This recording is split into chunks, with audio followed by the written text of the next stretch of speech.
Bonjour à tous et bienvenue dans un nouvel épisode de Bidon Collé. Aujourd'hui au programme, on va se poser la question que tout le monde se pose. Est-ce que Tadej Pogacar est déjà au niveau de Eddy Merckx? En plus de ça, on va débriefer les classiques en général, mais surtout Liège-Bastogne-Liège. On fera aussi la preview de la Vuelta España pour les femmes et du Tour de Romandie. Les gars, comment allez-vous? Bah écoute, moi ça va très bien. On a vécu un super week-end au cœur de l'Es-Bastogne-Liège. Surtout toi, on en parlera juste après. Mais en tout cas, je suis très heureux d'être là. Gros programme pour débriefer ce gros week-end de cyclisme. Et puis, on a vu que les coureurs étaient vraiment proches de chez nous. Ça permet vraiment d'être au cœur du peloton. On a l'impression on prend l'autoroute, mais il y a directement des voitures d'équipe. On va sur les routes d'entraînement. Ben, si on fait encore du vélo, eh ben, on voit les coureurs, ce qui n'est pas le cas pour moi en tout cas. Mais enfin, ça fait plaisir. On voit que tous les cyclos sont vraiment en ébullition. Oui, en effet, on a eu la chance d'interviewer Tom Paco cette semaine. On a eu la chance d'interviewer Sylvain Moniquet. Normalement, la vidéo va sortir ce vendredi. On a eu aussi la chance de vivre la course de l'intérieur. Tu abordais déjà le cas Noah. Moi, j'ai vécu la course de l'intérieur de la voiture du directeur sportif de l'équipe Wagner Bazin. Trois coureurs dans l'échappée. Un floriste de tir qui s'est battu en plus jusqu'à la fin. C'est un moment extraordinaire. Et toi, tu as eu la chance de vivre ça avec les soigneurs. Ouais, et puis en accompagnant les soigneurs, on voit vraiment que c'est pas si facile que ça de donner le bidon. Surtout à ce niveau-là, les coureurs, enfin c'est pas pour dire pour ASO, mais les places ou les moments où on peut donner le bidon, c'est que 500 mètres des fois, et les soigneurs se battent clairement pour donner le bidon. Donc c'est quand même quelque chose c'est des artistes, on va dire, que ce soit pour le coureur, mais aussi pour le soigneur.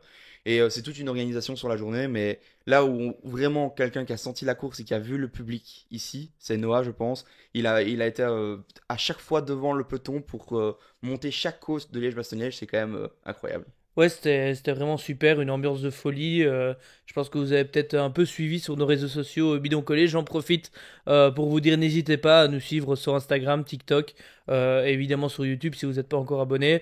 Mais oui, j'ai pu suivre la course recoupée à pas mal d'endroits, dans pas mal de côtes. C'était après assez impressionnant de voir la vitesse. Et puis, je sais pas, moi, ce qui me touche le plus, ce que j'aime le plus quand je vais voir une course en vrai, c'est la couleur, les couleurs des maillots, les couleurs des voitures qu'on voit pas vraiment à la TV. En plus, il faisait magnifique. Donc, tout ce florilège de couleurs et ce maillot arc-en-ciel qui gagne, je trouve que c'est magnifique et j'ai en tout cas passé, en tout cas, moi, une super journée. Tu parles du maillot arc-en-ciel qui gagne. Rentrons vraiment dans le débat tout de suite. Les gars, on a vu un Liège-Bastogne-Liège dominé de la tête et des épaules de l'équipe UAE, mais surtout de Tadej Pogacar. Vos premiers mots, Hugo, qu'est-ce que ça te fait ressentir ce Liège-Bastogne-Liège? Euh, alors, je pense que l'ambiance était là, comme on l'a dit, c'était une course réussie à tous les niveaux, si on enlève Tadej Pogacar. Le problème, c'est que Tadej était vraiment au-dessus du lot et de plus en plus, les parcours de chaque course deviennent taillés pour lui. Et donc, ce qui me permet de me poser la question, est-ce que à un moment donné, il va pas falloir réfléchir à changer les parcours des courses qui sont les courses les plus mythiques, qui sont comme ça depuis des années et des années. Liège-Bastogne, j'ai encore rajouté un col, le col du Haut-Cyr, c'est pas un col, c'est une côte, mais le col du Haut-Cyr au parcours. Est-ce que rendre la course de plus en plus dure, est-ce que ça sert réellement à donner de l'attractivité à ces courses-là? J'en suis pas sûr. Bah, Noah, qu'est-ce que je, t'en penses? je suis partiellement d'accord avec toi. Maintenant, tu prends l'exemple de. Enfin, tu l'expliquais avec l'exemple de Liège. Ça fait seulement quelques années que l'arrivée est Ouais. retournée à l'arrivée qui était à l'époque. C'est vrai qu'il y avait l'arrivée à la Côte d'Anse il n'y a pas encore si longtemps. Alors, certes, c'est pas une côte énorme. On avait la côte de Saint-Nicolas aussi. Donc, certes, on change des fois les parcours et c'est de plus en plus dur. Mais je suis pas sûr que ce soit vrai pour toutes les courses. Maintenant, je suis d'accord avec toi sur le fait qu'on pourrait modifier certaines choses pour que ce soit peut-être un peu plus attractif. Et je mets un point important là-dessus. Comme tu l'as dit, si Pogacar n'est pas là, c'est une course incroyable, comme beaucoup de courses Ouais. qui gagnent d'ailleurs. Ouais, les Ardennaises ont été comme ça assez, on va dire, disputées. Il n'y a pas vraiment un deuxième coureur qui sort. Peut-être Ben Illy aussi, Ouais. on pourra en parler un peu par la suite. Parce que même il y a des coureurs comme Tom Pitcock, comme Vauquelin. Vauquelin, qui ont fait des belles performances. Mais par contre, on n'a pas un mec qui sort, peut-être Remco Evenepoel, mais qui a vraiment très déçu ce dimanche. Donc, oui, pour moi, le parcours je me pose quand même la question. C'est un bon débat, je trouve. C'est un débat qu'il faudrait vraiment avoir sur le global de la saison. Par contre, bah, sans avoir durci la course, même en ayant durci la course, pardon, bah, on a presque 30 coureurs qui arrivent, 37 coureurs qui arrivent pour la quatrième place. Bah, c'est ça qui est frustrant, c'est que le final était quand même vachement en vent de face, enfin en vent enfin c'était pas vent de ou favorable en tout cas, c'était plutôt défavorable. Donc c'est là que c'est frustrant que bah, Tadej Pogacar va au bout de manière assez, enfin oui c'est pas levé de sa selle une seule fois de la course, donc c'est quand même frustrant. Mais derrière, bah c'est serré, ça permet d'avoir des groupes plus bah, il y a plus de coureurs qui finissent pour la troisième place que sur le Tour des Flandres, par exemple. Alors que c'est une course qui a beaucoup plus de mètres de dénivelé. Donc, moi, je pense que le parcours, enfin, ça à réfléchir encore une fois, comme je le dis, c'est un bon débat. Mais derrière, c'est vraiment la course parfaite. Si on devait vivre, il n'y a que quelques secondes entre le deuxième groupe et le troisième groupe. En tout cas, si c'était pour la victoire, on aurait vibré totalement. Et comme tu l'as dit, Ben Illy, très fort, qui roule jusqu'au bout. Mais on a vu une équipe Lidl Trek qui est là depuis le début de saison, qui ne s'arrête pas. On se demande s'ils vont pas faire podium sur un grand tour en fin de saison, quoi. Ouais. Parce qu'ils sont là à marcher toute la saison. Ouais, il leur manque quand même le coureur Oui, pour le oui. grand tour. Mais en effet, au niveau des classiques, ils sont à un très très haut niveau. Parce qu'on s'attendait à voir peut-être Giulio Ciccone, on s'attendait à voir Thibaut Neis. Mais un coureur qui est vraiment la surprise du chef pour moi, c'est Andrea Baggioli. Andrea Baggioli qui fait 6 ou qui fait 7, je ne sais plus exactement, mais c'est quand même un niveau où on l'a plus vu depuis très très longtemps. Et ça, c'est peut-être positif ou négatif parce que comment ça se fait qu'il ne sait pas ben voilà avec Thibaut Neis etc pourquoi il n'a pas lancé le sprint, enfin c'est un peu dommage d'avoir joué peut-être marché un peu sur les pieds, mais bon voilà dans tous les Ouais, cas. puis Thibonnet, c'était son premier monument. C'était quand Ouais, même cinquième de son premier difficile. monument, c'est Ouais, quand même pas mal. Les Trek qui mettent 3 mecs dans les 6 premiers, avec la saison des classiques qu'ils ouais. ont fait. Je trouve ça quand même pas mal. Faut rappeler quand même que Pedersen sur les Flandriennes était quand même souvent le deuxième, troisième homme quand Pogacar et Van Der Poel étaient là. Le troisième homme, souvent le plus fort de la course. Donc comme tu l'as dit, ils ont fait une super saison des classiques. Et pour revenir un peu sur ce que tu disais avec Evenepoel qui avait fort déçu, je trouve que les médias, même nous, même moi le premier, on en a fait un peu beaucoup de ce duel, alors que c'est vrai que Remco nous a donné une méga bonne impression sur l'Amstel, mais c'est quand même son troisième jour de course à Ouais, Liège, sur une course de 260 km, avec 4000 mètres de dénivelé. On attendait peut-être un peu beaucoup, je crois. ouais, si je peux rebondir là-dessus, je pense que oui, nous les premiers, parce on en a fait le titre de notre dernière vidéo, en effet, on a mis la pression à Remco. Mais est-ce que Remco ne s'est pas lui-même mis la pression en disant que c'était un duel? C'est lui qui a répété à plusieurs reprises qu'il pouvait gagner. C'est lui qui à plusieurs reprises qui a mentionné qu'il était un favori, voire presque autant favori que Tadej Pogacar. Donc nous, on a la culpabilité d'avoir relayé ça, d'avoir pensé qu'il était peut-être à un niveau plus élevé et surtout, bah, on n'a pas anticipé le mec qui n'a pas le foncier, il n'a pas cet entraînement que les autres ont eu. Par contre, je pense que la pression vient de notre part, mais de la tienne aussi. Et je pense que la communication aurait pu être un peu mieux gérée. Ouais, mais c'est quand même légitime parce que est-ce que Remco Evenepoel, avec les jambes qu'il a eues à l'Amstel, ne peut pas rivaliser avec un Pogacar qui a ici eu dimanche? On avait l'impression qu'il était dominant sur cet Amstel et que c'est vraiment une anomalie, clairement, qui ne la remporte pas. Donc, je trouve que moi, je reste persuadé que c'est logique d'avoir la confiance quand on a fait une course pareille et que on a le droit d'être en confiance. Et si on est, enfin, on a tout coureur qui commence une course, enfin, maintenant c'est quand même un peu différent avec Pogacar, mais se dit je peux la gagner. Et donc c'est logique qu'il ait cette mentalité-là et j'espère qu'il va la garder. Et je préfère ça que quelqu'un qui se dit ouais, je suis peut-être pas bien et qui bluffe Ouais, jusqu'à. mais alors du coup, on a le droit de Oui, oui, remettre en oui. question sa prestation d'aujourd'hui. Ah bah Pas moi, de oui, je suis dimanche. clair, Ouais. je suis clairement là-dessus. Je trouve que c'est dommage. Il y a une faute. Maintenant, j'ai du mal à lui en vouloir d'où il vient. En fait, c'est surtout ça. Mhm. Enfin, peut-être qu'on va parler maintenant, passer de Remco, hein, parce que même Ouais. si, Ouais. même si l'air de rien, aussi où il y a juste en fait, avant de passer, désolé, je vais en revenir encore un point, c'est il a quand même fait travailler son équipe Ouais. beaucoup.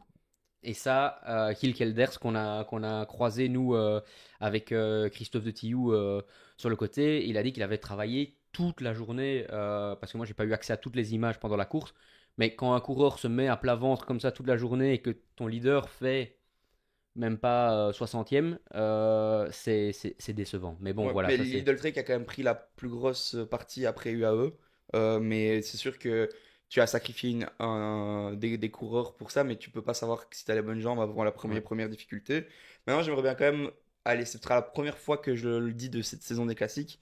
Il y a une équipe qui a fait son premier résultat sur les classiques, c'est Red Bull Bora, qui fait avec Daniel Martinez, 7e. ouais, 6 ou septième, ouais. Ouais, Donc 7e. c'est quand même premier résultat Liège-Bastogne-Liège pour clôturer les Mhm. classiques, c'est quand même Mais frustrant. j'allais justement en parler et vous poser la question, est-ce que vous trouvez que Bora, avec l'ultra budget qu'on a annoncé depuis que Red Bull est arrivé, avec l'équipe que c'est, est à seulement 400 points d'avance sur l'équipe FDJ par exemple au classement UCI cette saison, est toujours derrière une équipe certes qui est forte avec des Remco comme Soudal, mais comme Alpecin qui sont certes très fortes avec des Van Der Poel ou quoi, mais cette équipe-là, avec ce budget-là, moi je les voyais beaucoup plus haut et on les voit pas vraiment. Moi j'ai vu Martinez dans la Redoute, c'était un peu sauf qui peut, il n'était pas dans les quelques meilleurs. Alors certes, il vient claquer un résultat, mais sinon sur les classiques, c'est un peu absent. Et quand on regarde sur les Flandriennes, c'était pas non plus transcendant. En voyant les transferts Il qu'ils n'y a ont rien fait, eu, il y a rien eu, c'est clair. c'était pas incroyable. Ouais, là-dessus,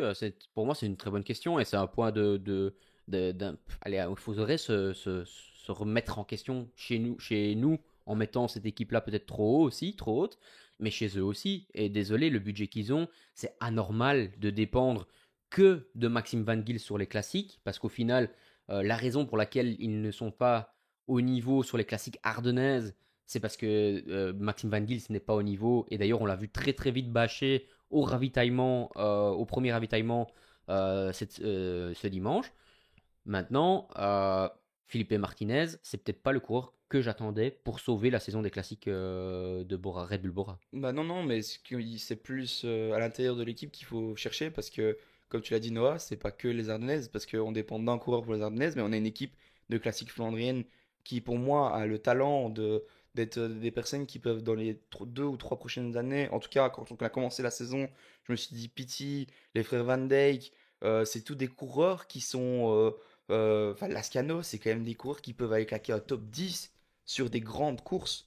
Et là, malheureusement, il n'y a même pas eu de top 20 quasi de toute Ouais. la saison des classiques. Donc là, je suis un peu déçu. Et au contraire de cette équipe Bora qui ne marche pas trop depuis le début de l'année, il y a une équipe qui marche depuis le début de l'année et qui a encore performé.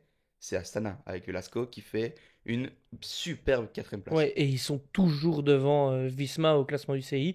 Quand j'ai regardé la stat, en fait, on s'est dit début de saison, c'est la course au point, ils font un super début de saison, mais ils maintiennent ça pendant, ben, pour le moment, plusieurs mois. C'est assez impressionnant. Ils viennent encore de claquer des résultats, on en parlera plus tard en Turquie. Enfin, Ouais.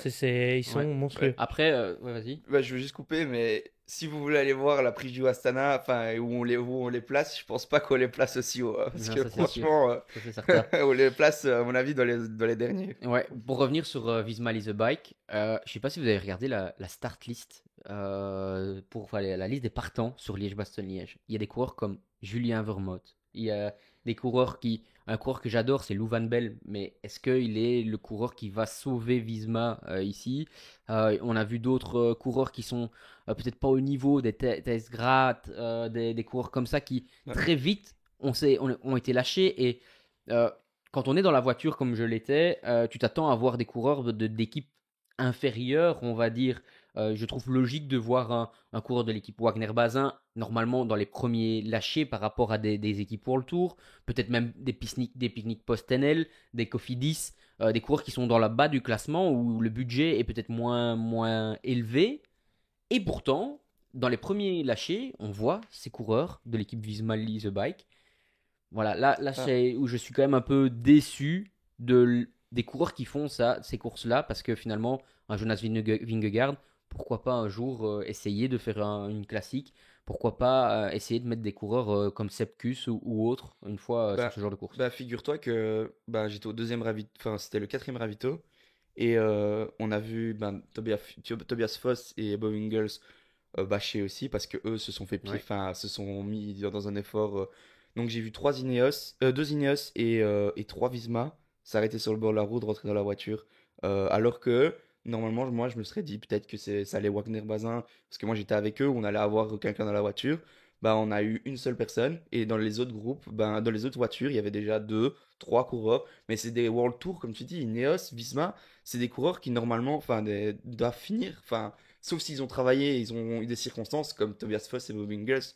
Ça, c'est logique. Mais Visma, c'était quand même surprenant. Qu'avez-vous pensé du coup des Ineos? Je trouvais ça intéressant, culotté. Ils sont un peu partis en chasse-patate. Enfin, Bob Jungels d'abord tout seul. Et ils sont revenus, enfin, il est revenu assez vite. À Et 40 secondes, ils puis, sont revenus, hein. ouais, c'est ça. Et puis, en fait, ben, ils ont un peu fait ça pour rien, mais c'est parce que ça a embrayé derrière. J'ai l'impression que c'est un peu un concours de circonstances. Ils avaient réussi à rentrer à un moment donné et que ça se calmait derrière. Je sais pas, j'ai l'impression que c'est un peu ça. Soit ils n'étaient pas assez forts pour moi, soit il y a eu un problème tactiquement c'est pas normal qu'il y en ait qu'un qui parte pendant longtemps, puis qu'un deuxième revienne. Je pense qu'il y a eu un petit problème de compréhension. Je sais pas exactement pourquoi, mais il faudrait aller voir. Il y a sûrement eu une interview après la course, mais c'est un sujet que on s'est tous posé la question sur le bord de la route. Ouais, je trouve qu'il faut essayer. Une équipe comme Ouais, Ineos, depuis le début de l'année, ils essayent, ils font ça très bien, ils font quand même encore une super place avec avec Axel Laurence. Laurence. Ouais. D'ailleurs, très étonné de ce super niveau qu'il a atteint dans les boss. Franchement, chapeau à lui. Ouais. Et une grosse équipe avec Rodriguez, Geraint Thomas, etc. Au départ. Tobias Foss est sorti en contretemps par rapport à Bob Jungels. En effet, ça c'est un gros point d'interrogation. Pourquoi? Mais aussi, il faut savoir que les coureurs de l'échappée, ils étaient quand même 12.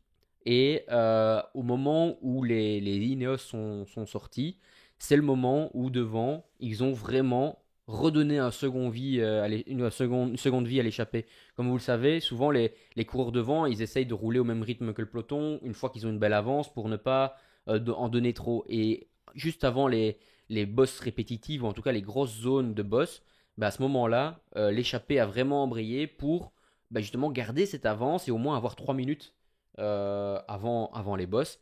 Et ils y ont réussi. Et je pense que Ineos s'attendait pas à ça.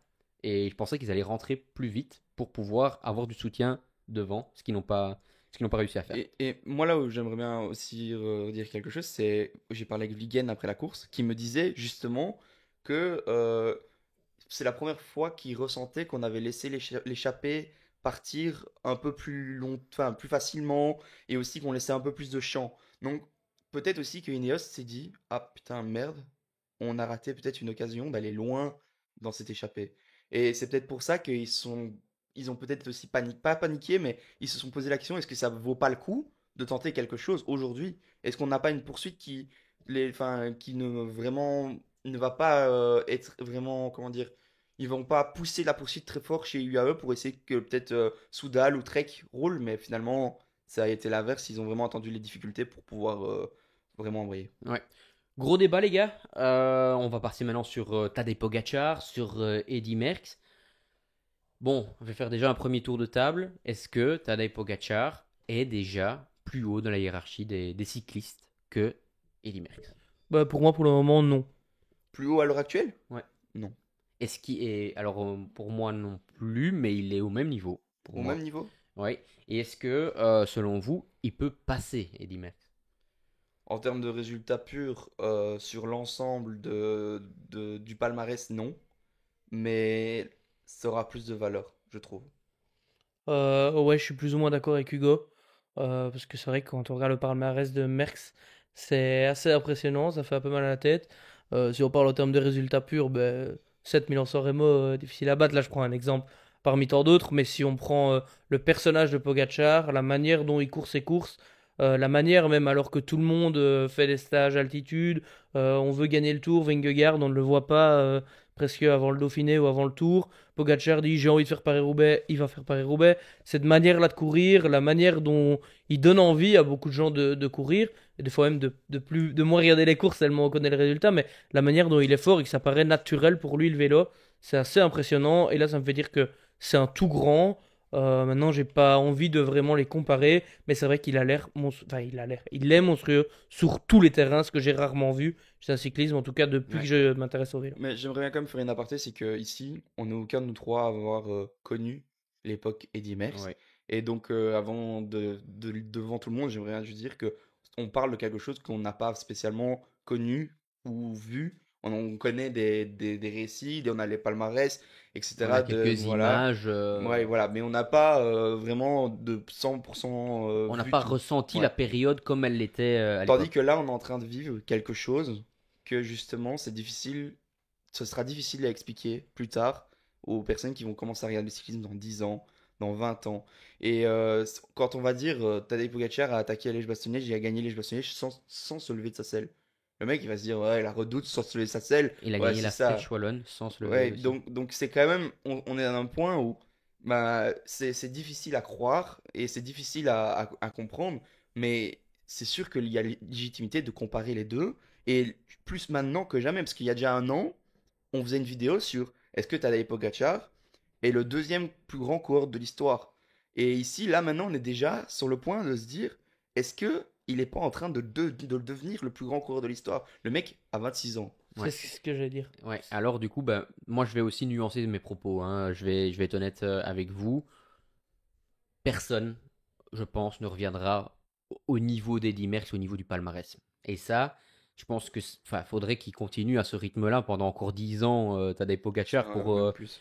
pour pouvoir gagner autant de courses, pour pouvoir gagner autant de monuments. Il faut aussi qu'il soit épargné par les chutes, il faut aussi qu'il soit épargné par plein de choses.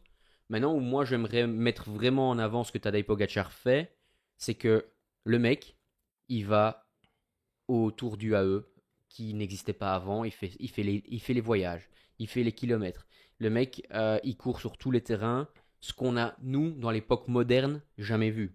Le mec, il court pas que contre des Italiens, des Français et des Belges et des Hollandais, il court contre un Australien, contre des Américains, contre les continents asiatiques qui commencent à amener des coureurs, des Africains. Euh, le mec, il court avec des nations dans un cyclisme global, ce qu'il n'avait pas avant. Ou il y a un point qui le met aussi super en avant, et pour moi, il est vraiment, comme je le répète, Eddy Merckx a le palmarès historique et on ne le battra pas. Il est aussi dans une époque très médiatique. Et c'est un peu comme à l'époque, le meilleur basketteur de l'époque. Ben, finalement, est-ce que ce n'est pas Michael Jordan parce qu'il y avait les médias aussi? C'est l'époque où on commençait à retransmettre les matchs, etc. Eddy Merckx, on a des images, mais c'est pas la même chose. Et donc, moi, je pense, le fait qu'il soit mis en avant comme ça par l'UCI et par tous les organisateurs de courses, qu'il soit tous les jours sur un réseau social, etc.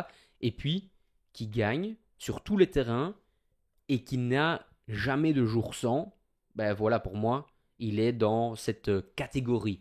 Alors, est-ce qu'il est au-dessus, est-ce qu'il est en dessous?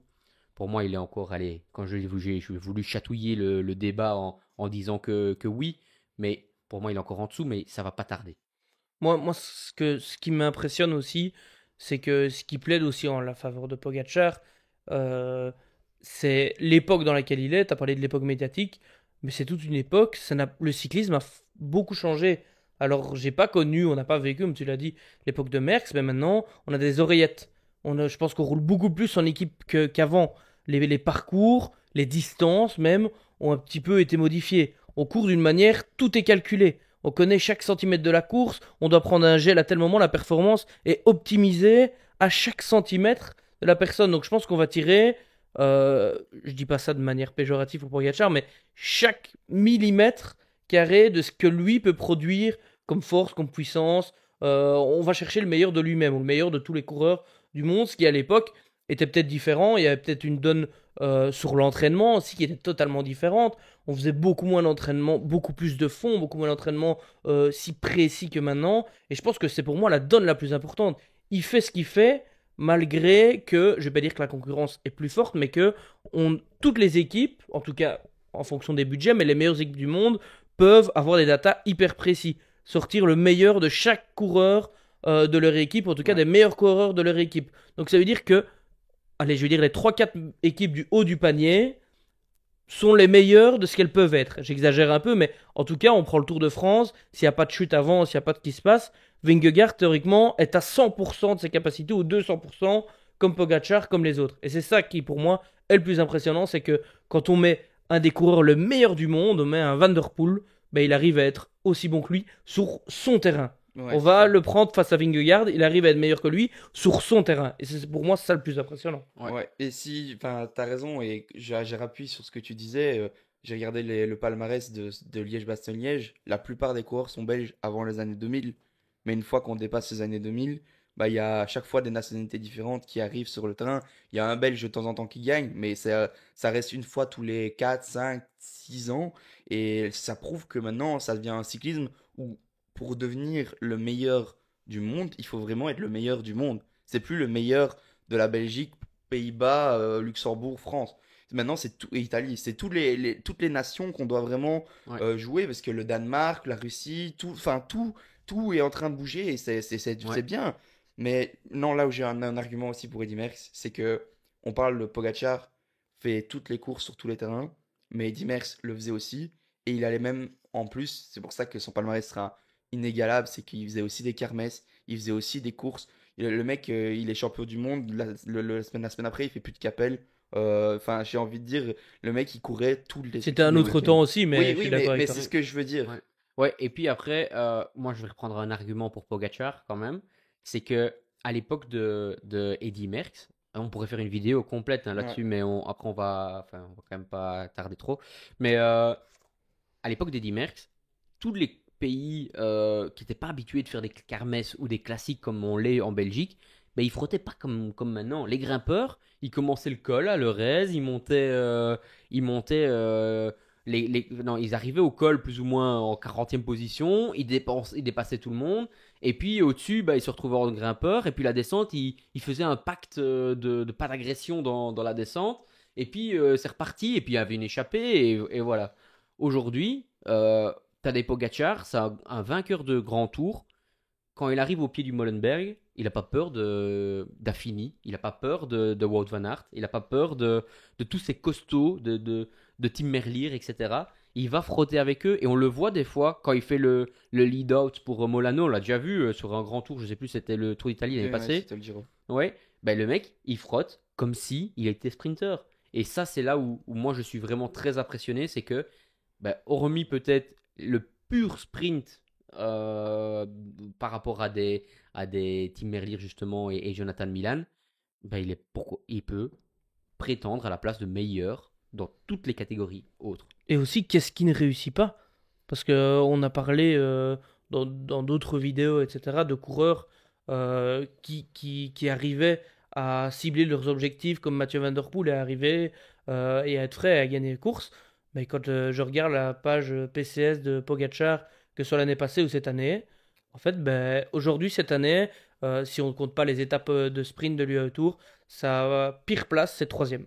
La pire place de Pogacar, au jour d'aujourd'hui, si pour le Tour on prend le classement général et toutes ses courses d'un jour, c'est troisième et c'est 1 million sur euros. Et ce qui est frustrant, c'est que, bah, en fait, enfin, c'est pas frustrant parce que c'est justement beau à voir, je trouve. C'est là où on les voit tous les deux, là où on peut les comparer, c'est que on appelait Eddy Merckx le cannibale.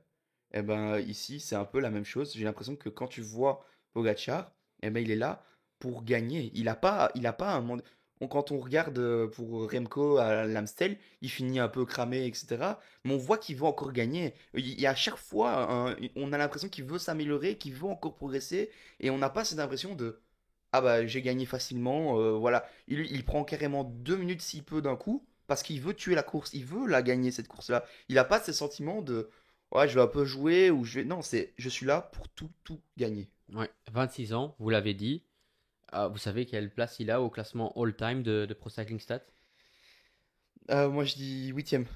Non, il est 11e. Ah, Il est je 11e, pense qu'il a été mais il monté. est à quelques micro-points du top 8. Mais ce que je veux dire par là, c'est que le mec, il est vraiment pas à la même époque. Les jours de course sont comptés par rapport à justement l'époque d'Eddy Merckx. Et aujourd'hui, un coureur qui fait 70 jours de course, c'est un coureur qui court beaucoup.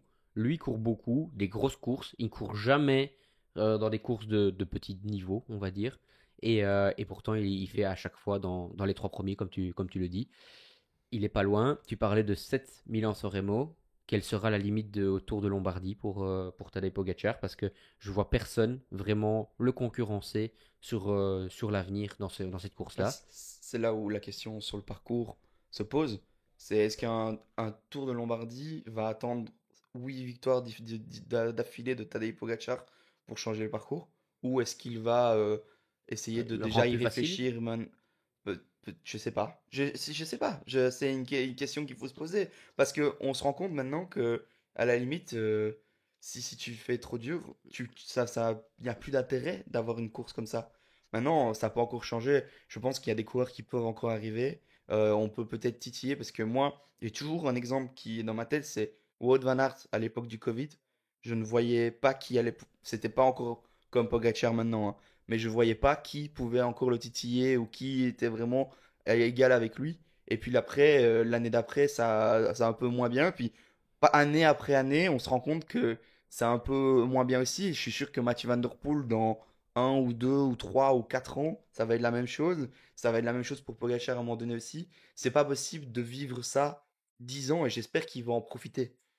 Moi, c'est la seule chose que je peux finir, Ouais, c'est ça va être compliqué de continuer comme ça tout le temps. ouais, mais c'est vrai qu'on a vu ça chez beaucoup de coureurs, hein, quand on voit que, la période où Ineos Ouais.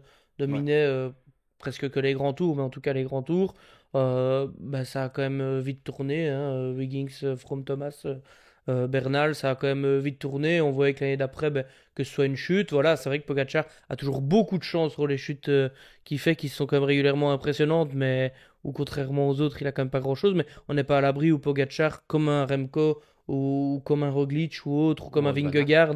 Vingegaard, soit sur une chute qui lui fasse pendant 2 mois, 3 mois, peut-être plus, peut-être en pleine saison, peut-être À à l'amorce l'entraînement de la aussi, hein, c'est saison, possible. ça peut arriver. Ouais, c'est sûr.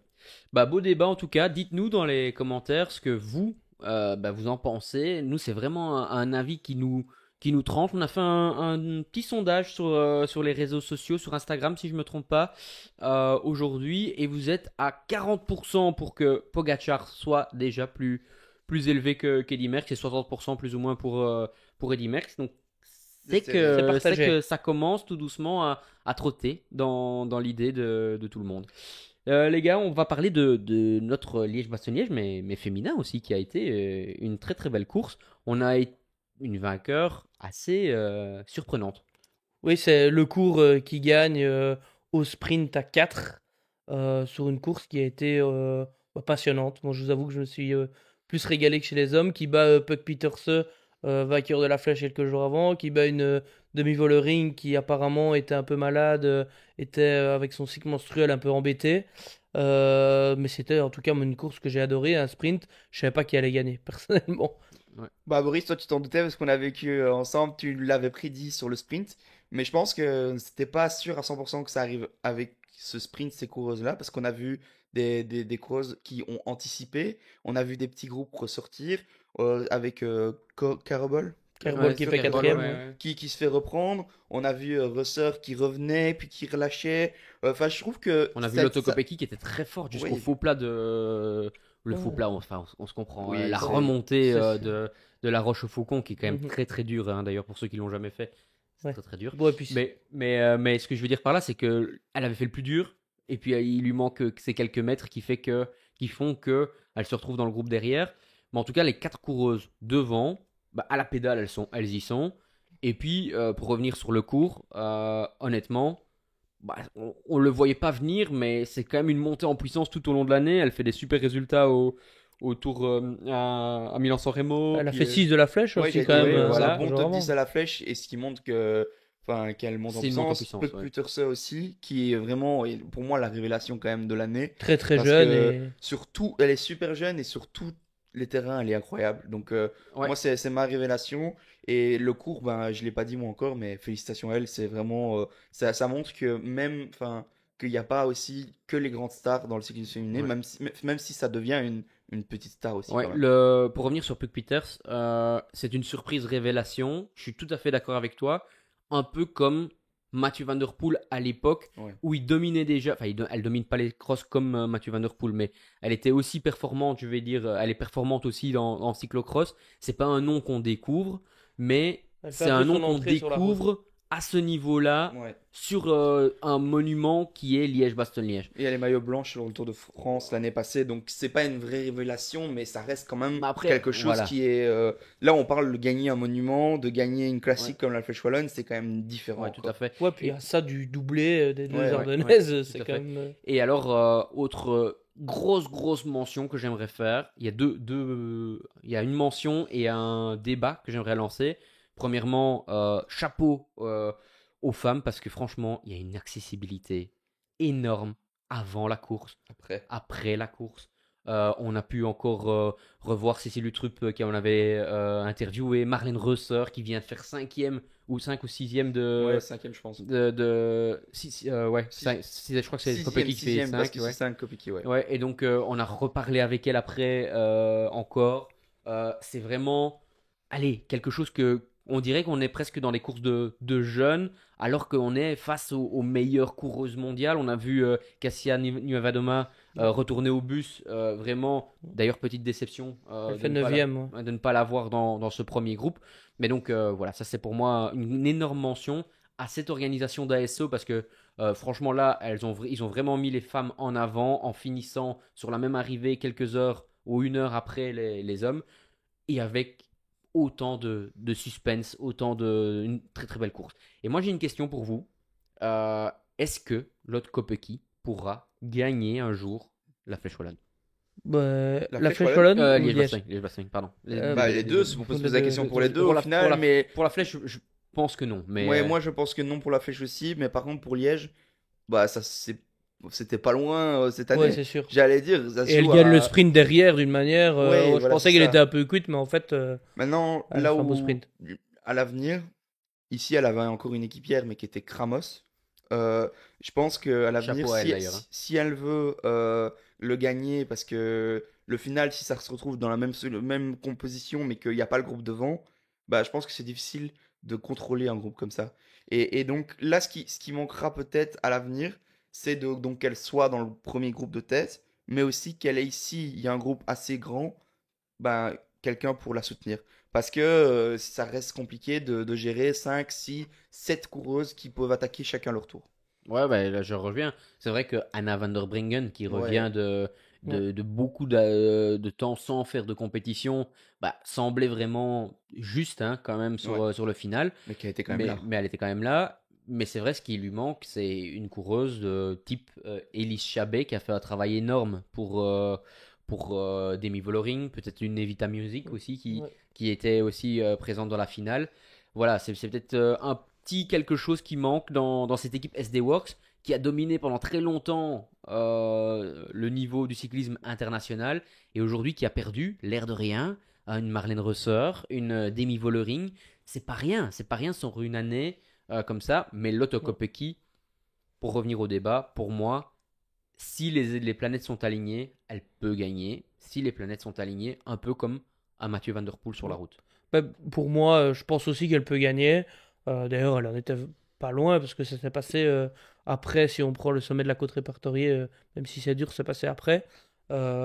Mais pour moi, le plus dur, c'est qu'elle aura toujours, enfin, Lotte aura toujours, un peu comme Van Aert, tout le monde dans sa roue et un marquage à la culotte très fort que peut-être d'autres filles n'auront pas. Donc je pense que c'est le seul point d'interrogation, mais selon moi, je pense qu'elle en a les capacités. Elle l'a montré, elle était pas loin, donc je pense que oui, et je pense que ça va arriver bientôt. Ouais, bah tant mieux. Bah, Parfait. j'espère pour elle parce que, enfin, je le répète encore une fois, mais un cycle de forme comme elle l'a, vu comment le sport féminin est en train de progresser et en train de vraiment. On sait que ça va super vite et encore plus dans le sport femme. Comme c'est en développement, bah, d'une année à l'autre, bah, on peut se retrouver avec des nouvelles concurrentes et franchement, ça m'étonnerait pas que dans 5 ans, le niveau soit encore 2 fois, voire 3 fois plus fort. Ouais. Bah moi je vais peut-être conclure le débat, mais pour moi la course a été beaucoup plus attrayante chez les Ouais. femmes. La période des classiques a été pour moi bien plus réussie au niveau spectacle chez les femmes que chez les hommes. Et Lotto Kopecky est un élément majeur dans chacune des courses, même si elle n'a pas pu réussir à gagner plusieurs monuments. Son printemps est plus que réussi. Elle devrait continuer à enchaîner ce genre de course, mais alors je pense qu'elle va perdre beaucoup sur les pavés, parce que les femmes doivent encore se spécialiser plus, je pense, que chez les hommes. Et voilà, on voit bien, hein, Mathieu Van Der Poel n'arrive pas à gagner pour l'instant Liège-Bastogne-Liège. Il peut y arriver, mais alors il doit se dédier une saison à ça, selon moi. Moi, je suis moins sûr que Mathieu Van Der Poel puisse gagner Liège que plutôt que Kopecky puisse le faire parce que je trouve la différence de niveau entre en allant sur le terrain des autres fantastiques, il est moins fort que si les autres fantastiques viennent sur son terrain. Je suis sûr que Remco vient sur son terrain, eh ben, il sera tout aussi dangereux, enfin peut-être pas autant qu'un Pogacar, mais il va pouvoir l'ennuyer autant que peut-être un Wout van Aert ou quelque chose comme ça. Et pas qu'un Mathieu Van Der Poel pourra peut-être pas l'ennuyer autant sur Liège-Bastogne-Liège. Moi, je suis pas de cet avis-là, mais je comprends. Enfin, Ouais. c'est encore jamais arrivé, Ouais. donc c'est Bah difficile si, de. Liège-Bastogne-Liège, il fait troisième. Oui, non, mais je parle pour Remco du Ouais, côté bah, Flandrien. Remco, on l'a vu sur la flèche Brabançonne, il était très très fort, ça parcourt un peu entre les deux. Mais par contre, dans le secteur pavé, à chaque tour, Wout van Aert lui faisait vraiment mal. Mais voilà, je pense que c'est un autre débat et tu as raison d'aborder. C'est un énorme point d'interrogation. Pour revenir sur Mathieu Van Der Poel, pour moi, hier, si on a un Mathieu Van Der Poel en forme, il fait partie du groupe des 37. Oui, oui, c'est Et certain. si Pogacar une année n'est pas là, si voilà, il y a plein de si. Si les étoiles sont alignées, pour moi, il a une chance de gagner Liège-Bastogne-Liège parce que sur un groupe de 37 comme ça, je vois pas Velasco le battre au Non, non, sprint non. ou autre. Donc Ouais, voilà. puis on voit bien que quand il a un objectif, comme je l'ai dit en début de vidéo, en général, il est fort et puis il a l'explosivité très très forte. Alors certes, la Redoute, c'est assez long, mais après, il reste les Forges, il reste la Rochefaucon, ça dépend comment ça se fait, mais je pense que Mathieu Van Der Poel, qui a quelques secondes de retard sur un Pogacar au sommet de la Redoute, c'est peut-être pas pareil qu'un gars qui s'est cramé dans la Redoute, ça reste Van Der Poel, donc je pense qu'il peut avoir duel et je pense que je le verrai bien gagner, perso. Ouais. Bah, en tout cas, débat passionnant, encore une fois. Avez-vous préféré la saison des hommes ou des femmes jusqu'à présent? Bah, en tout cas, je pense qu'il y a gros débat aussi.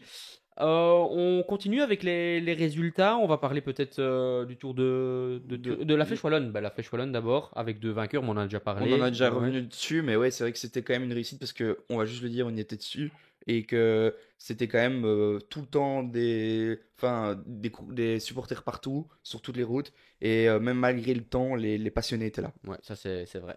Mm. On peut parler donc Le Tour du de Tour de Turquie, Turquie. Ouais. ouais, Ouais. qui a commencé, qui comporte quand même 8 étapes, avec pas mal il y a pas mal de courses, il y a pas mal d'enjeux dans les sprints, il y a beaucoup de gars il y a déjà eu 3 étapes pour le moment, au moment où on tourne. Et la première étape, c'est 2R qui la gagne, Ouais. devant Malucelli, Ouais, c'est ça. c'est ça. Ouais. Astana qui est encore très performant parce que je saute la deuxième étape avec Thibaut Del Grosso qui remporte la victoire. Alpecin qui a Mais poché 2 premiers. ouais, mais Astana qui va gagner la troisième avec un coureur que je ne saurais pas vous dire son nom. Mais c'est Lev un Gomov. russe. Borgov? Borgov. Mais c'est un Gomov. cours de la Devo qui est Ouais. monté pour ce Tour de Turquie, donc vraiment, Mais ça montre que vraiment chouette. Ouais. même, enfin, il n'y a pas de petits coureurs dans cette équipe et il n'y a pas non plus des coureurs qui ne sont pas en forme. Ils sont tous performants et je pense qu'Alpecin, tu as raison de le dire, c'est quand même première victoire de Thibaut Del Grosso. Ce sera un futur du cyclisme. Je sais pas si vous êtes d'accord avec moi. Ouais, bah c'est Ouais. clair. Et lui aussi, il monte vraiment bien, il est explosif, Mhm. il va Ouais. partout, il a peur de personne en descente. Vraiment un futur du cyclisme, en effet. Ouais. Moi, je suis tout à fait d'accord avec Il y a toi. aussi Et l'Underlock qui ouais, fait comme 2 podiums en 3 voilà. étapes. Troisième de la deuxième étape et deuxième de la troisième. Donc ça promet, j'espère qu'il va en claquer une sur les Ouais, 5 qui restent. ouais, j'ai vu la deuxième étape. Enfin, j'ai regardé. C'est vraiment la première. J'étais avec Liège. C'était un peu compliqué de Ouais, regarder, mais les autres étapes, je les ai vues et ils roulent encore une fois, hein, Unibet, comme des patrons. Kitema, comme des patrons. C'est eux qui ont lâché tous les sprinteurs dans la deuxième étape. C'est un grand merci à eux, hein, d'avoir mis du spectacle. On voit aussi un Adrien Maire qui enchaîne les bons résultats et qui enchaîne les bonnes performances. À voir demain, grosse étape de montagne, donc ça ne m'étonnerait pas qu'il aille la claquer, en tout cas, je vous le dis déjà. Peut-être passer maintenant avec le Tour des Alpes. Ouais, Je sais pas si vous Ouais. avez fini avec le Tour de Turquie. ouais, Ouais. Personnellement, je pense que ça a été une réussite parce qu'il y a eu des victoires d'étapes différentes avec chaque coureur, enfin chaque Ouais. étape était avec un coureur différent. On a eu vraiment de belles choses. On a vu un Paul Sexas qui s'est Mhm. révélé, mais aussi un coureur qui a un peu monté son niveau avec un Storer qui a remporté ce tour-là. Ouais, à l'image de Juan Pedro Lopez l'année passée, c'est un vainqueur très fort, mais un peu surprise malgré tout, puisque il y a quand même pas mal de concurrence. On avait des Timon coureurs comme, Arensman, une comme équipe d'Israël très très forte Ouais. aussi. avec Richie Tello, avec Marc Frigo Frigo. qui a gagné une étape. Ouais. Et alors, en fait, où moi j'ai été vraiment surpris, c'est que, de nouveau, c'est l'étape où Timon Arensman prend le maillot. Ouais. En fait, Michael Storer avait déjà ce maillot-là. Il le perd pour Timon Arensman. Mais de la manière dont il a couru, il était dans le groupe des favoris avec Romain Bardet, avec tous ces coureurs-là. Et à un moment donné, il a dit bah, ça roule pas. Moi, je vais rouler. Il a lâché tout le monde. Et puis, il s'est retrouvé en sauvant son maillot parce que finalement, il perd son maillot que pour une dizaine de secondes alors qu'il était à près de 3 minutes derrière. Et c'est là que je me suis dit ouh, le mec, il marche. Il marche. Ouais, Bah, puis- c'est ce qu'on en parlait avec Noah. Est-ce que, enfin, c'était pas le plus fort d'office, mais est-ce qu'il n'a pas eu un problème aussi au niveau de son équipe pour l'accompagner? Est-ce qu'il n'y a pas eu manqué une équipe qui était assez forte que pour aller sur toutes les échappées tous les jours, essayer de rouler, avoir un rythme constant dans le peloton assez fort, que pour pouvoir se dire, ben voilà, j'ai mon maillot et je peux l'assurer jusqu'à la fin du tour. Ouais, vas-y, vas-y. Bah, j'allais dire que je suis d'accord avec toi maintenant sur le Tour des Alpes, c'est des étapes assez courtes, tous les jours entre 3000 et 4500 mètres de dénivelé, sur des étapes de des fois moins de 120 bornes. Et moi, dès que j'allumais la TV, même s'il restait pas beaucoup de kilomètres, s'il en restait moins de 50, il y avait des hommes seuls partout, je comprenais rien. Donc ça se fait quand même au moins la moitié de l'étape à la pédale, à l'homme fort. Donc je pense que ça doit jouer. Mais je pense qu'il l'a prouvé, il était fort. Et je pense que les hommes en forme se sont retrouvés devant et qu'il n'y a pas eu il y a pas eu de secret sur. Ouais, Comme un je- lieutenant, tu vois, qui pourrait ouais, mais alors il n'y peut-être. avait aucune équipe qui était. À part Vraiment Israël encore, hein. Romain Bardet et Avec G qui fait Only. 3 du général. Et puis Derek G avec Richie Telos, c'est les deux seules équipes qui étaient en surnombre. Et ça s'est vraiment joué comme ça. Et puis après, il faut aussi ces Rondel et Voissard qui étaient là. Et franchement, ils ont fait un bon boulot début d'étape. Oui, non, c'est sûr. Mais en effet, après, bah, Tudor court sur beaucoup de terrain. Voilà, c'est Et ça. il y a les classiques qui sont là. Il y a le Tour des Alpes. Il va y avoir le Giro. Ils vont faire aussi le Tour de France. Ils sont, à mon avis, en train de gérer un peu leur effectif. Et ça, il y a le Tour de Bretagne aussi pour leur équipe Ouais. espoir.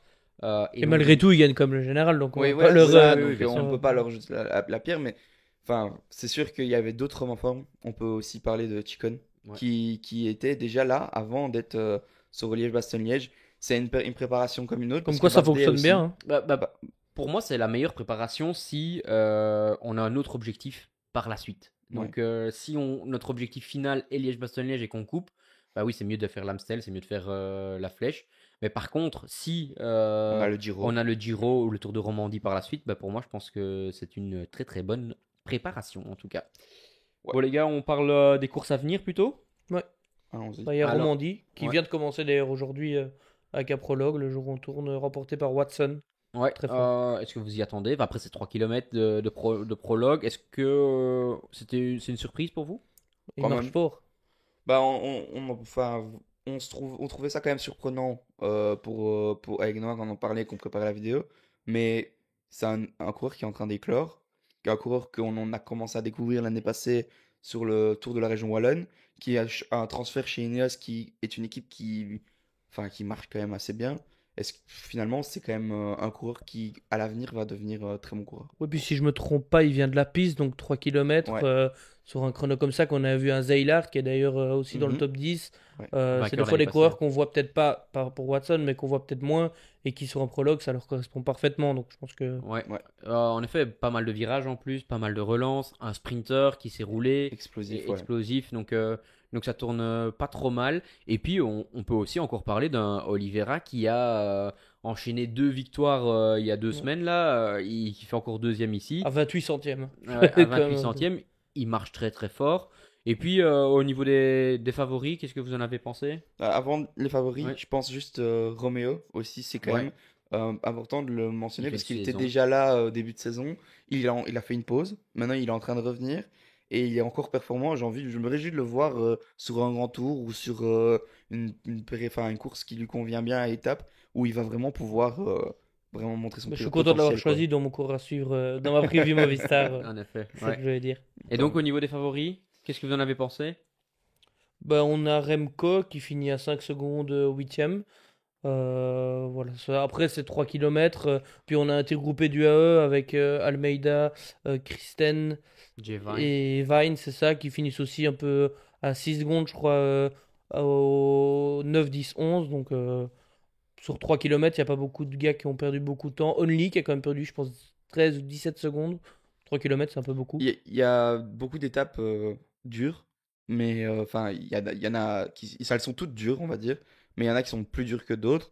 Il y a des étapes où ça va finir quand même un peu groupé à la fin, donc il y aura des sprints, mais à petit comité. Ouais, l'avant-dernière, 128 km pour 4200 mètres Ouais. de dénivelé. Ouais, Avant un Là, chrono de là, 17 celle-là, bornes le lendemain, c'est. donc Ouais, Et celle-là, surtout un c'est dur. juste arriver au sommet. un col de 20 bornes à 7,7%.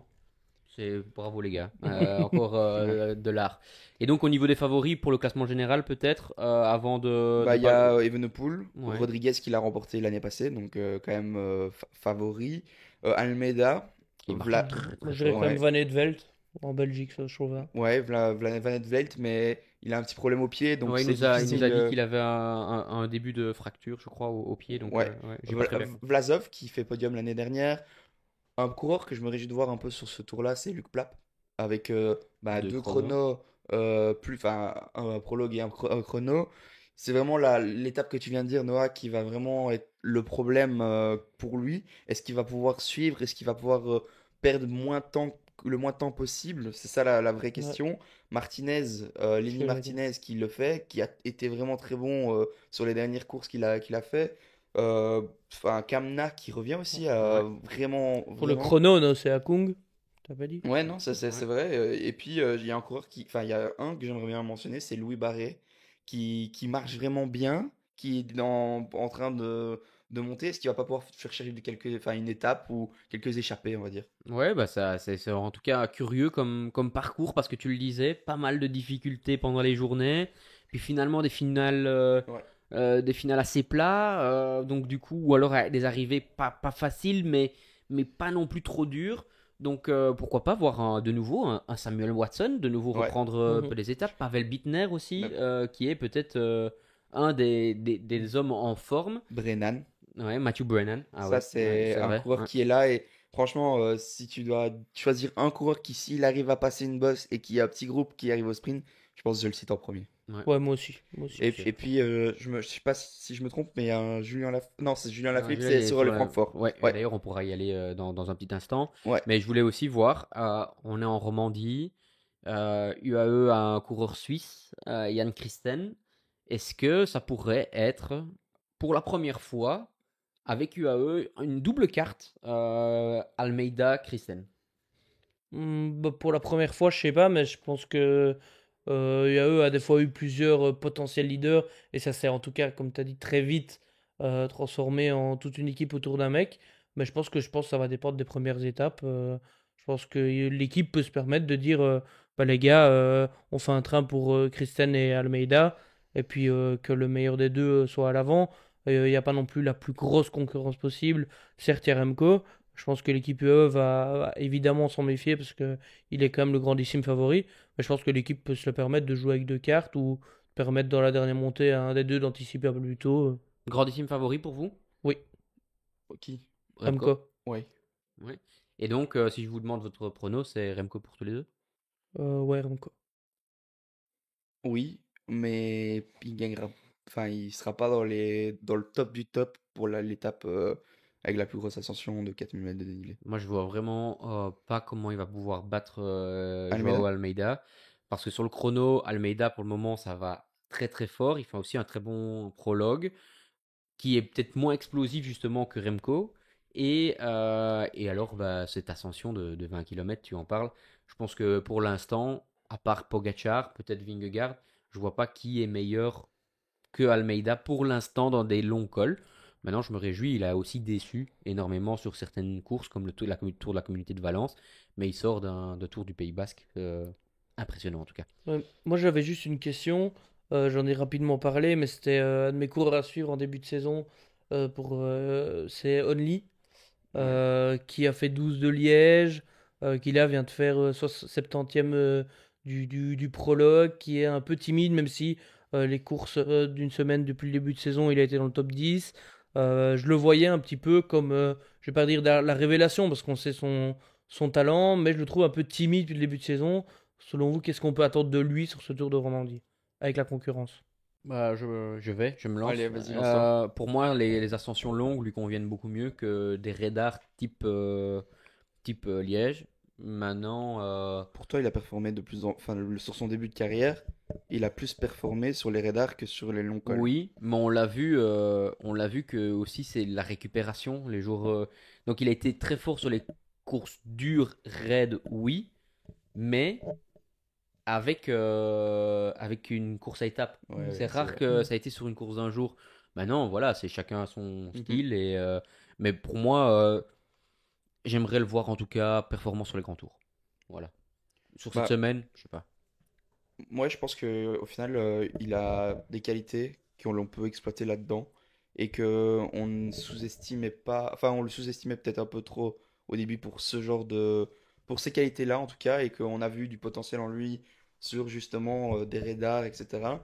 Et qu'au final, ça va venir petit à petit et que faut pas le brusquer. Et je pense que c'est pas un peu comme, enfin, c'est différent, mais Max Pool au début, on avait vraiment beaucoup de potentiel en lui. On disait grand tour, grand tour. Bah, je trouve ici c'est le contraire, on lui disait pas grand tour et au fur et à mesure il va devenir un coureur de grand tour. Ouais, je sais pas. Et toi, t'en penses quoi? Bah, je sais pas, j'attends de voir. Je suis d'accord avec toi sur le fait que j'aurais juste de le voir sur un grand tour. Ça, je pense que je l'avais déjà dit justement dans la preview. Mais ouais, je pense que il peut performer sur cette course. Mais c'est à voir. Je sais pas, j'ai pas l'impression qu'il est hyper transcendant et je le trouve pas monstrueux pour le moment. C'est pour ça que je vous posais la question. Ouais. On continue avec Francfort. Ouais. Francfort, ce 1er mai, donc ce jeudi. Et là, on va voir qui va succéder à Maxime Van Gils. Allez, parcours, on peut le dire, qui est entre puncher, sprinter puncher, homme seul éventuellement, mais ça va être très compliqué. Ouais, Les dernières difficultés sont loin de l'arrivée, quoi.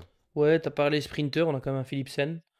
Donc s'il est en forme, même si c'est une course souvent d'homme fort, même si ça arrive quand même souvent groupé, je pense qu'il faut compter avec lui. Philipsen, Mais ça c'est un dépendra des de sa Il est en forme. favoris. reprise, je Ouais, pense, voilà, donc c'est à ça. voir un peu comment ça va aller. Mais par contre, il y a une très belle équipe de Tudor encore avec Alaphilippe et Hirschi. Hirschi et on a vu Alaphilippe à Liège vraiment vraiment en forme. Et qui a dit qu'il se sentait fort. Et ça, c'est Ouais, ouais, important, je ouais. trouve. Bah T'as vu? Il dit que on l'a vu, hein. le résultat ne reflète pas son niveau. Bah, il est à ça d'être dans le groupe avec Illy et Chicon. Donc honnêtement, ça m'étonne pas. Et je me réjouis de voir justement sur ce genre de course où lui, il est un peu explosif, un peu rapide.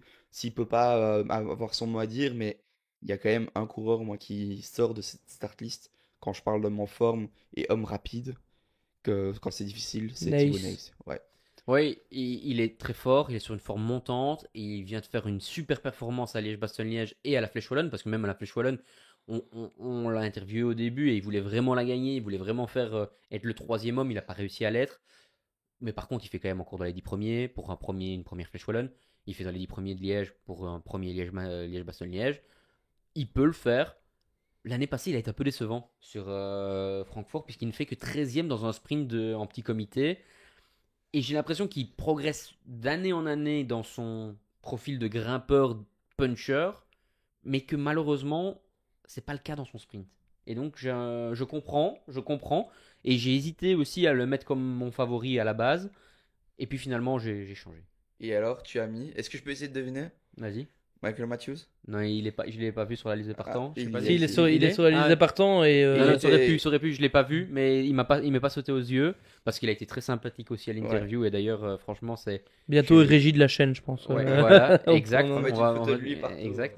Non, mais par contre, moi, c'est son équipier Ah. et c'est Mauro Schmidt. Pour moi, Mauro Schmidt, il m'a impressionné à l'Amstel. Un parcours dur sans être trop dur. C'est un filou. C'est un mec. Il sent la course. Il sent la course et il fera pas un coup de pédale de trop. Donc voilà, Mauro Schmidt pour moi sera le vainqueur de Francfort. Ben, moi, j'avais envie de choisir Matthews, mais j'ai envie, comme à mon habitude, de mettre une grosse cote parce qu'il est super en forme et je me dis que il peut aussi arriver de manière un peu filoute à l'arrivée. C'est Velasco qui était très fort à Liège, qui est là. Je pense que s'il est là, c'est parce qu'il est en forme Ouais, qu'il est sur à une Liège, on l'a forme vu. montante, j'ai envie de dire. Et il va Donc, vite. donc voilà, Velasco. Ouais.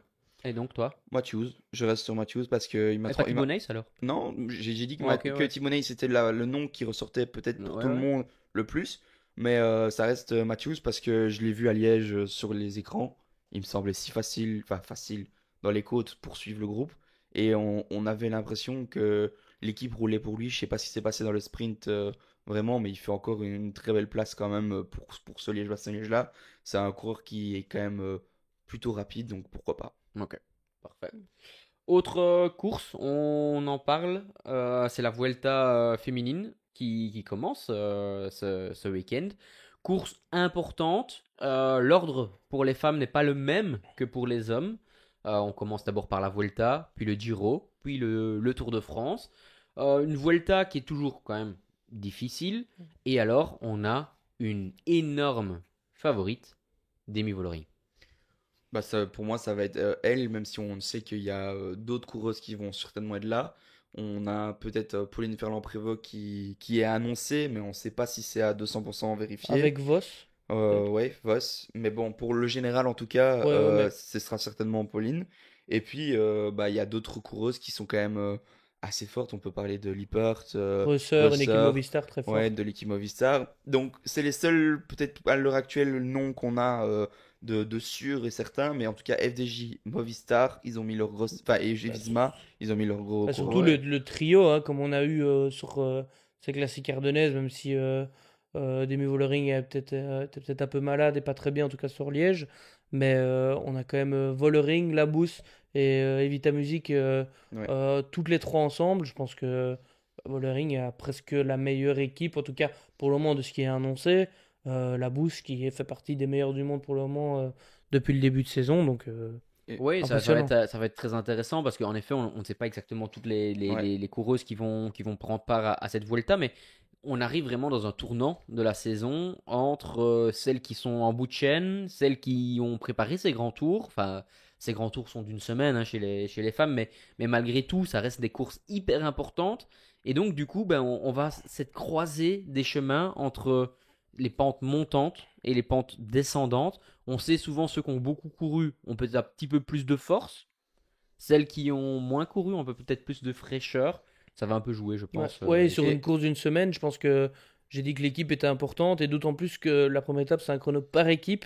Donc, certes assez court, mais ça aura une importance comme cruciale pour la fin de la semaine. Moi, je vois pas Vollering perdre cette Ouais, je suis Volta d'accord avec toi. parce que, ben, déjà de un, elle a fait une coupure après les premières Flandriennes qu'on a eues, enfin, Milan-San Remo, etc., les premières courses de classiques.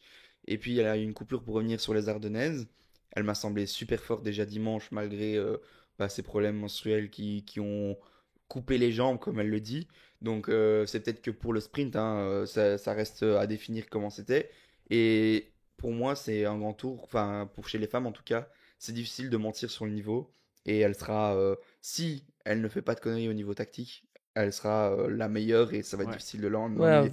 Surtout avec l'équipe, comme Ouais, tu l'as dit. avec une dernière étape de 3000 mètres de dénivelé pour Ouais. 120 bornes, encore une fois, ouais. monstrueux. Mais en effet, j'aimerais savoir, hein, je me pose la question, mais Longo Borghini aussi, voir si elle sera présente, sachant qu'elle a eu une période de pause aussi entre les deux, parce c'était une pause forcée hein, suite à sa chute.